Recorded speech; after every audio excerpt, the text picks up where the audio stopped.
મને એક વાતનો એવડો મોટો રંજ છે કે મારી જીભથી આ વાક્ય નીકળ્યું. મારી આખી લાઈફમાં મેં કોઈ નિવેદન કર્યું હોય અને એને પાછું ખેંચ્યું હોય એવો રેકોર્ડ નથી.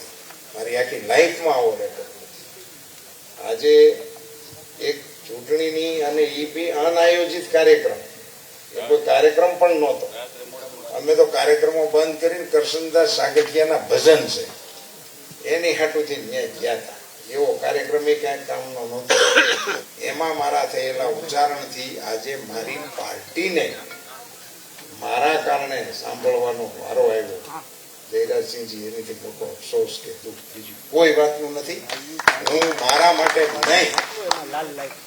માટે નહીં સાહેબ શબ્દ વાપરું છું, સમજીને વાપરું છું. ક્ષત્રિય સમાજની સભામાં વાપરું છું. જયરાજસિંહના અધ્યક્ષ સ્થાને મળેલા બધા મહાનુભાવોની ઉપસ્થિતિમાં કે મારી પાર્ટીને મારા કારણે સાંભળવાનું થયું છે. મિત્રો, હું આ સમાજ પાસે બે હાથ જોડીને માફી માંગુ છું.